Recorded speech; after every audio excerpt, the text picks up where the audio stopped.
तो अपने आसपास हम ऐसे ऐसे करैक्टर देखते हैं, उन करैक्टर में से एक करैक्टर एक लेडी का है जो जिसके बारे में मैं आज आपको सुनाऊंगी। वो ना तो विधवा है, ना तलाकशुदा है,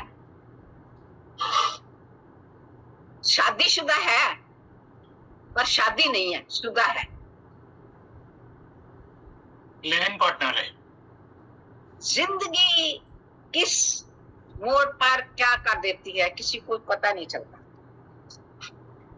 शादी के कार्ड छप गए और रवि ने आके अपने बाबूजी को कहा, बाबूजी बेटे के कार्ड छप गए हैं, ये देखिए। बाबूजी ने कार्ड देखा, बहुत खुश हुए। पोते की शादी का कार्ड था, सबसे ऊपर बाबूजी और बीजी का नाम लिखा हुआ था। बहुत खुश हुए, चूमा माथे पे लगाया और कहा, अरे बहुत सुंदर है रवि, भगवान का शुक्र है, ये भी समय आ गया। उसने कार्ड उठाए और बाबूजी के बेड के पास जो टेबल पड़ा हुआ था वहां रख दिए। तो माँ कहने लगी, बेटे रवि ऐसे करना, सुबह एक कार्ड ले जाना मंदिर और मिठाई का डब्बा दे आना, भगवान देखना खुद ही आ जाते हैं और सारा काम ठीक हो जाता है। हाँ, पर एक कार्ड जो है अपने भाई रंजन को जरूर पोस्ट कर देना पहले, क्योंकि उसको आने में ना, उसको कार्ड पहुंचने में देर लगेगी, कई दिन लग जाएंगे, तो उसको टाइम पर पहुंच जाए। जबकि फोन पर रोज बातें होती थी, ये भी पता था कि शादी है घर में और ये भी पता था शादी कब है। रवि ने कार्ड वहां रखे और अपने कमरे में चला गया सोने के लिए। सारी रात सोचता रहा, मैं कार्ड पोस्ट करने से पहले भाभी को पूछ लूं, चाहे छोटी है लेकिन पूछना तो पड़ेगा ना। सोचने बड़ा भाई था रंजन, तरक्की के चक्कर में विदेश गया था, बस वहीं रह गया। इतने साल हो गए, फोन और फोन और कुछ नहीं। क्या पता आई जाए शादी में इतने सालों बाद। नहीं, मैं ना भाभी से पूछ लूंगा, कार्ड दूं या ना दूं, आखिर मेरा भाई है तो उसका भी तो पति है। हाँ ना, मैं सोचते हुए कब सो गया पता नहीं चला। अच्छा सोचा सुबह भाभी से बात करके ना फिर कार्ड पोस्ट कर दूंगा। वो जैसे ही नहा धोकर तैयार होके आया, नीचे देखा सब अपने अपने काम पर जा चुके थे। चुप हो गया और उसने कहा, अच्छा कार्ड मैं शाम को भाभी से बात करके फिर पोस्ट करूंगा। शाम आ गई, भाभी किचन का सारा काम समेट लिया। जैसे वो अपने कमरे की ओर जाने लगी तो पीछे पीछे रवि भी हो लिया। उसके कमरे के पास जाके पूछा, भाभी मैं आपसे एक बात करनी थी। तो है तो वो छोटी थी लेकिन वो उनको एक मान के लिए, उनका सम्मान के लिए उनको नाम से नहीं बुलाता। मैं भाभी ऐसी है कि भैया को आपसे एक सलाह लेनी है कि मैं भैया को कार्ड दूं या ना दूं। भाभी ने कहा, रवि ऐसा मत सोचो, घर में पहली शादी है, भैया घर के हैं, आए ना आए उनकी मर्जी, कार्ड जरूर देंगे और वो जरूर आएंगे, देखना। अच्छा आप कहते हो तो ठीक है, वैसे मेरा मन नहीं मान रहा। कहता क्यों नहीं मान रहा, दो भेजो कार्ड, जरूर पोस्ट करना। बात खत्म हो गई। उसने सुबह कार्ड पोस्ट कर दिया। रीना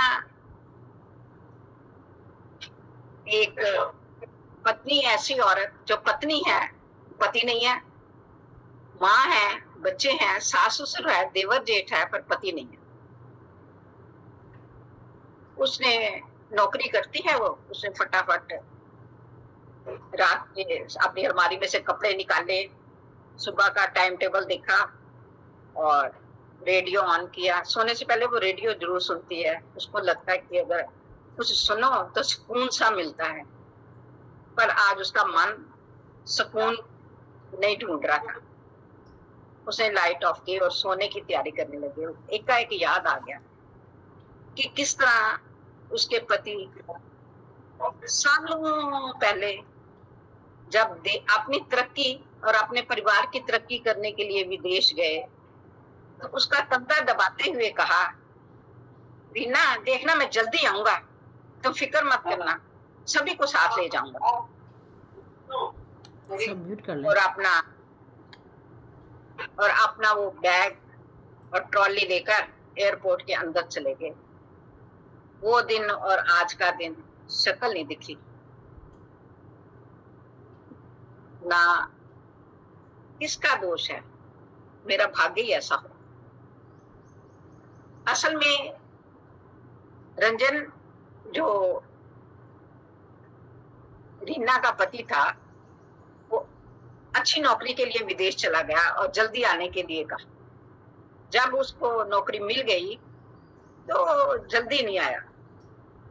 2-3 साल वो अपने बच्चों के साथ बात करता रहा। छोटे बच्चे तो छोड़ के गया था। पत्नी से भी तब उस जमाने में लैंडलाइन होता था, तो दिल की बात तो हो ही नहीं सकती थी परिवार।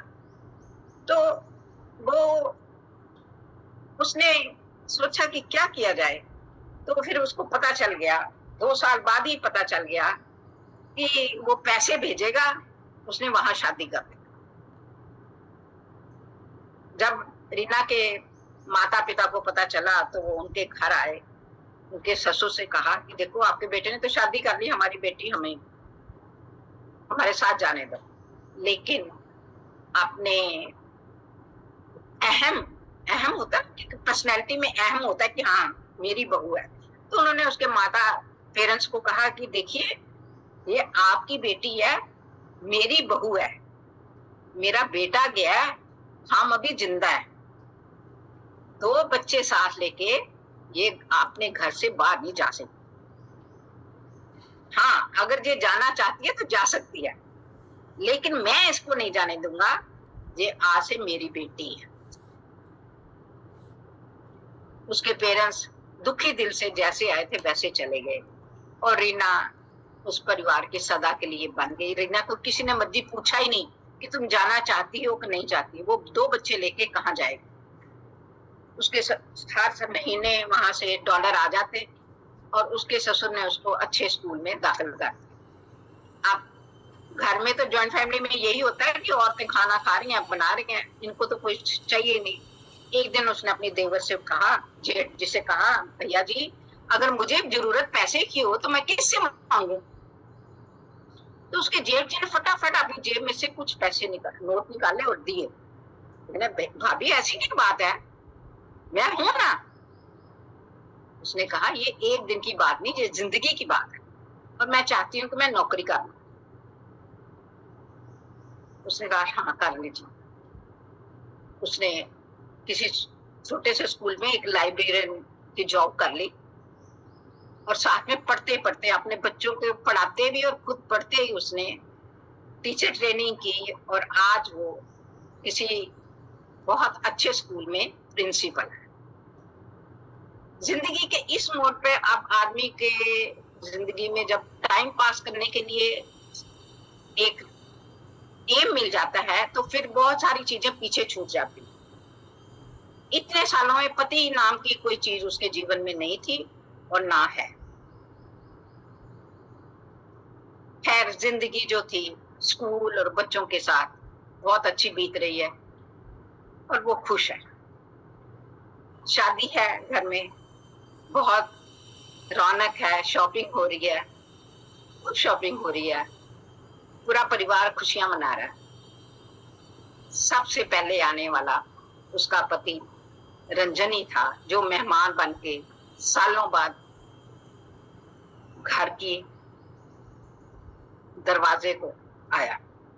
माँ ने शगुनों के साथ उसको अंदर आने दिया, सबसे मिले। रीमा और उसके बच्चों की यही कोशिश थी कि वो ना ही आए, मिले तो अच्छी बात है, पर संयुक्त परिवार में ऐसा हो नहीं सकता था। शाम को टेबल पर मुलाकात हो ही गई, कैसे हो, नमस्ते, राम राम की, दादाजी ने बच्चों से इंट्रोड्यूस करवाया कि ये आपके दोनों बच्चे हैं, एक कंप्यूटर इंजीनियर बन रहा है, एक लेबोरेटरी साइंस में पीएचडी कर रही है। बच्चों ने दूर से सिर हिला के नमस्ते की, उनको कोई खुशी नहीं हुई कि हमारे पापा आए, और पत्नी ने भी दूर से सिर हिला दिया। अपने किए पर हम शर्मिंदा तो होते हैं, गलती भी करते हैं, लेकिन जब उसका फल भुगतना पड़ता है तो बड़ा दिल चाहिए उसके लिए। उसके दादाजी ने कहा, देखो रंजन, तुम कितने लकी हो, तेरे बच्चे इतने होशियार हैं, ये है। मैं तो सोचता हूँ अगर कोई गलती करता है तो उसको माफ कर देना चाहिए। अगर कोई गलती करता है तो बदले में हम भी गलती करें तो उसमें और हम में क्या फर्क हुआ। इरिना ने सोचा जवाब दे दूं, पर नहीं। उसने मन में सोचा ये उपदेश देने के लिए है, सहने के लिए नहीं है, क्योंकि वो तो भोग रही थी। शादी के समय बहुत समय आया, पति पत्नी सामने आमने हुए, पर नजरें चुरा के रीना ने उससे मुलाकात करने के लिए बिल्कुल मन बना लिया था कि मैं इसको नहीं मिलूंगी। शादी खत्म हो गई, सब मेहमान चले गए। वो जैसे ही रीना ऑफिस से आई, स्कूल से आई, तो उसने अपने कमरे में गई तो पीछे पीछे रंजन भी चला गया। रंजन ने कहा, रीना मैं आपके कमरे में आ सकता? तो रीना ने भी हैरान, अरे अरे अरे आप, अरे आपका घर है, मुझसे पूछने की जरूरत नहीं आपको, आइए आइए, वेलकम। ये एक दिल का दुखड़े का एक हिस्सा था। वो आया, डबल बेड के पास एक चेयर लगी हुई थी, इजी चेयर, वहां बैठ गया और कमरे में धाम झांक करने लगा। इतने बरसों बाद आए, ना दुख का ना सुख का, कौन सी बात करें। चलो शुरू हो गया, कैसी हो रीना, कैसी जॉब चल रही है, बच्चे ठीक हैं, बच्चों की पढ़ाई ठीक है, बस हो गया। रीना ने एक उखड़े हुए मन से कहा, रवि रंजन बहुत जल्दी आ गए, मैं तो अभी भी एयरपोर्ट पर खड़ी हूं, तुम्हारा इंतजार कर रही हूं। रंजन के पास बोलने को कोई शब्द नहीं था कि वो क्या बोले। खैर, उसने अपनी बात कह ही दी। पूछा, कितने दिन और रुकोगे? हाँ, अभी एक हफ्ता और हूं। अच्छी बात है, आप इतने दिनों बाद आए हो, रुकना चाहिए, रीना ने पति से कहा।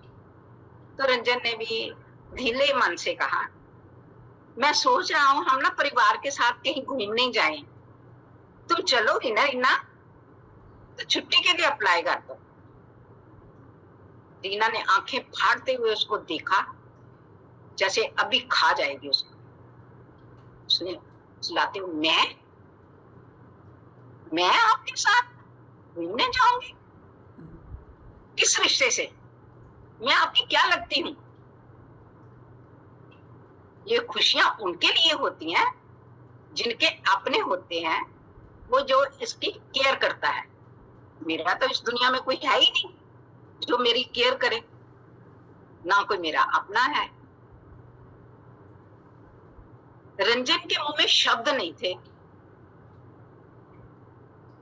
और रीना के पास शब्दों की कमी नहीं थी, वो मुंह से बाहर ही नहीं आ रहे थे।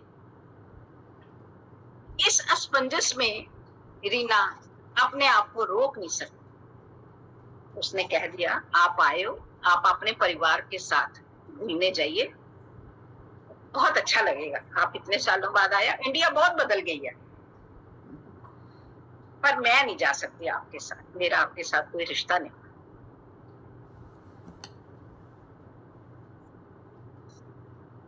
जिंदगी में रिश्ते का तो होना जरूरी है ना। मैं तो एयरपोर्ट देख रही हूँ और समय कब बीत गया, बच्चे कब बड़े हो गए, मुझे पता ही नहीं चला।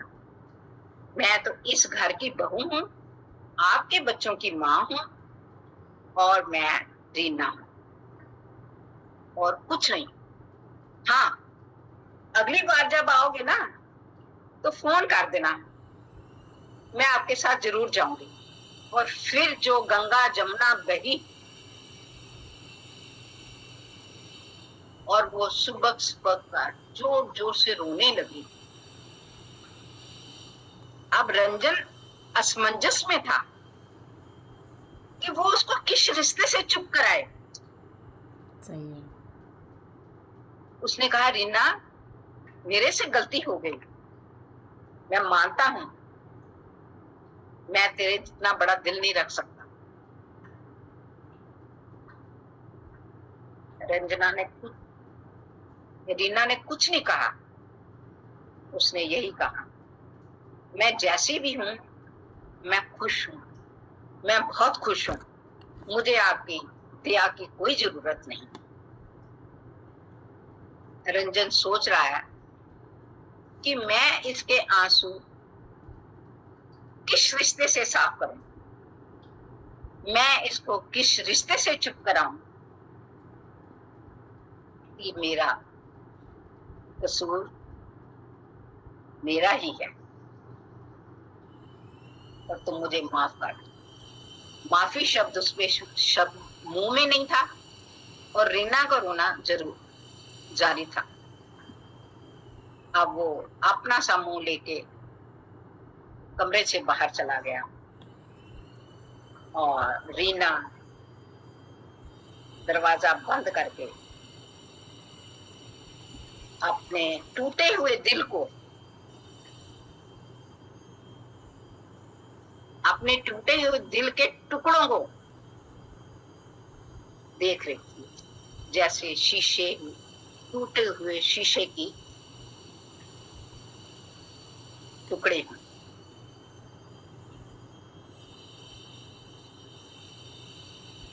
Thank you friends, thank you very much.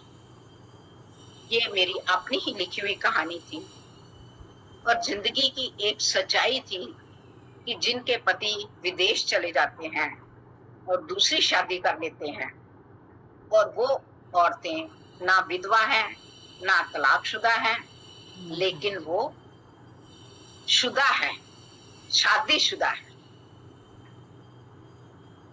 ये एक समाज का सच है। Thank you friends, thank you very much. Thank you so much. काफी थोड़ा, क्योंकि ऐसी टाइप की स्टोरी मैंने एक्सपेक्ट नहीं की थी, जिस हिसाब से कमलेश जी ने मेरे को बताया और सबके साथ शेयर किया, और मुझे बहुत अच्छा लगा। इन्होंने खुद ये स्टोरी लिखी है, तो जरूर शिवमा जी प्रेरित तो हुई होगी। आपने ऐसा इंसिडेंस देखा होगा कहीं पे, तो ही आपको ये प्रेरणा मिली होगी ये स्टोरी लिखने की। मैं सिर्फ एक बात सोचता हूँ, आपने सब पॉजिटिविटी से सोचा है और सब पॉजिटिविटी से लिया है।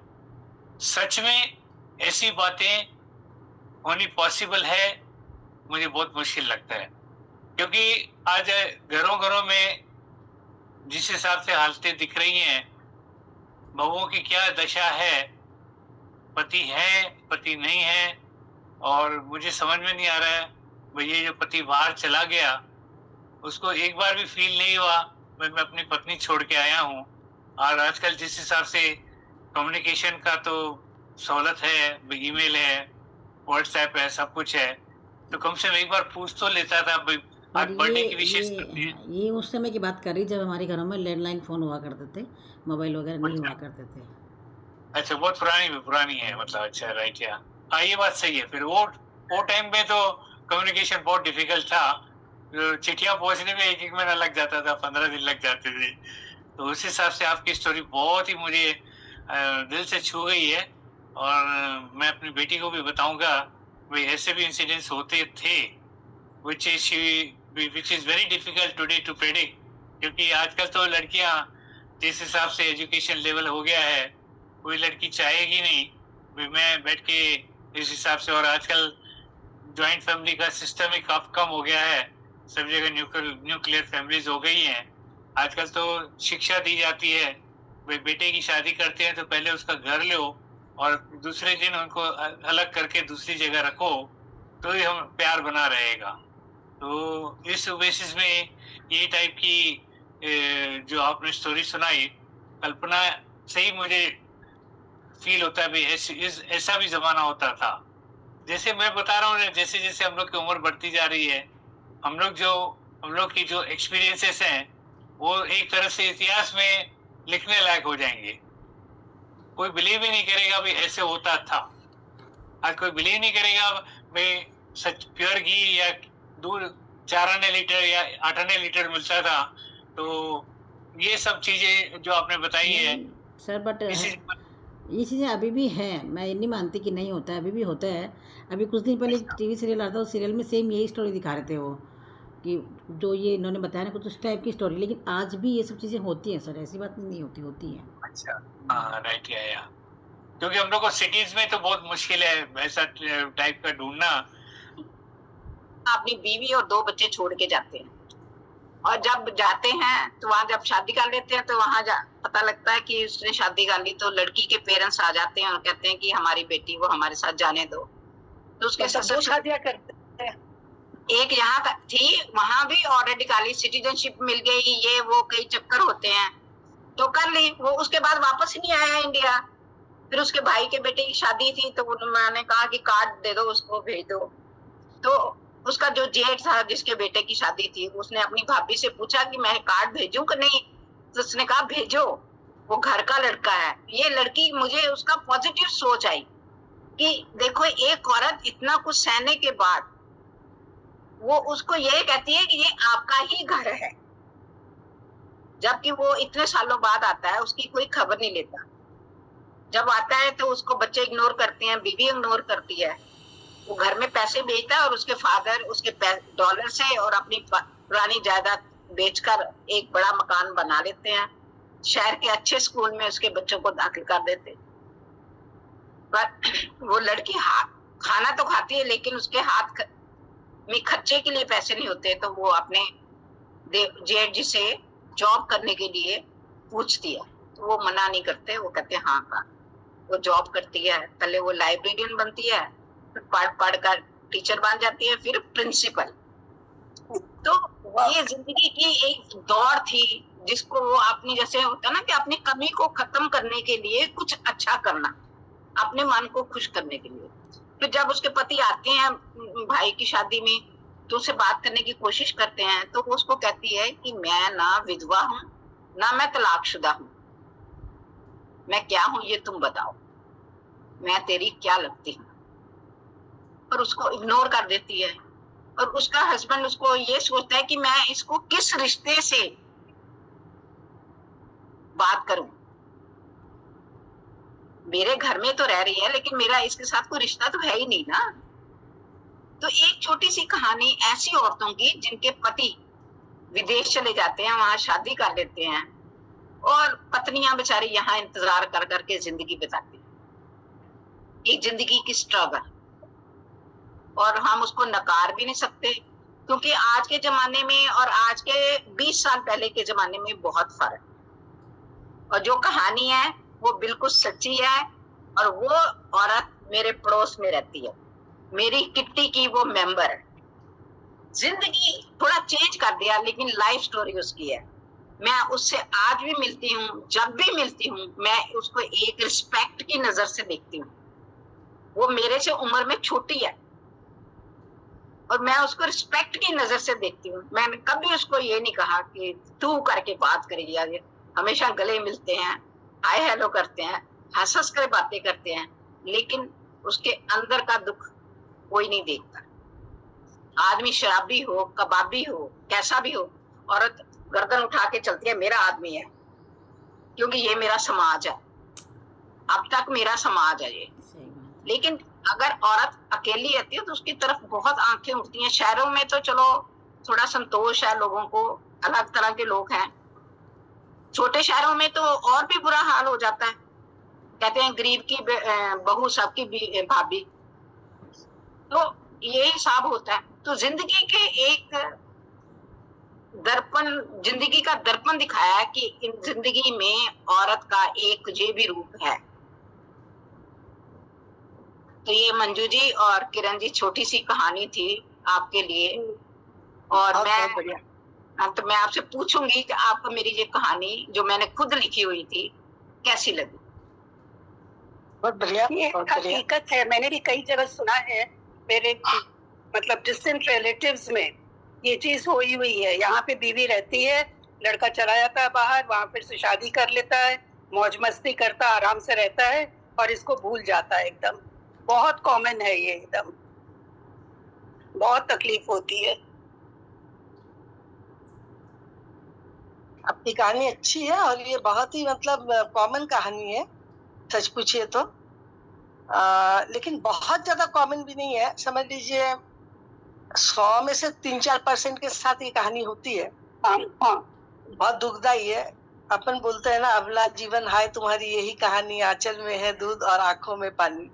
ये आपने एक कहानी का एक हिस्सा बताया, लेकिन सच्ची बात यही है कि स्त्री का जो जीवन होता है ना, वो बहुत ही कठिनाई का होता है। एक बच्चे को जब वो पैदा करती है तो उसको बड़ा करते करते वो जवानी से अधेड़ उम्र में आ जाती है। आती है कि नहीं? सही बात है। छोटा बच्चा जब होता है, उसको जब जवान करती है तब तक उसका खाना पीना चलते रहता है और उसका स्कूल कॉलेज सब चलते रहता है। वो अधेड़ हो जाती है वो बच्चा, लेकिन उसकी कीमत नहीं समझ पाता है। और जब पति जवानी से बुढ़ापे में आता है और जब वो रिटायर्ड होता है, पहले जवानी में वो अपनी बीवी का उतना ख्याल नहीं रख पाता। जब वो रिटायर्ड हो जाता है तो वो बीवी के अगल बगल घूमते रहता है और वो सोचता है कि बीवी मेरे लिए पूरा समय अपना दे दे। ना तो वो मैं टीवी देखूंगा तो मेरी बीवी भी मेरे साथ बैठ के टीवी देखे, लेकिन वो जवानी में उसकी कदर नहीं करता। तो देखिए, ये समाज की एक बहुत ही क्या बताएं, भयावह कहानी है। औरतों के साथ जो गुजर रही है, आज की औरत को इतना नहीं मतलब सामना करना पड़ता है, क्योंकि आज की औरत इस दायरे से निकल चुकी है। उसको उस दायरे में नहीं रहना होता है, क्योंकि ऐसा पति को छोड़ के वो दूसरा शादी करने के लिए मतलब उसको मतलब समाज भी उसको अनुमति देता है कि चलो कोई बात नहीं है, तुमने दूसरी शादी कर ली। आज तो 60-70 साल की उम्र के लोग भी शादी कर रहे हैं, ऐसा कोई बात नहीं है। और आज की लड़कियां जो है फॉरेन में बसे हुए किसी लड़के के साथ जल्दी से शादी भी नहीं करना चाहती है। वो बहुत अलर्ट हो गई है और वो जाना भी नहीं चाहती अपना देश छोड़ के। वो कहानी तो तब की थी, मतलब जब लड़कियां इच्छुक थी कि हम फॉरेन जाएंगे, हमको देखना है फॉरेन में क्या होता है, हम मॉडर्निटी अपनाएंगे, वहाँ लोग जो है मॉडर्न ड्रेसेस पहनते हैं। किंतु आज हमारे इंडिया में ही सारा कुछ मिल जाता है उनको, तो जाना भी नहीं चाहते हैं।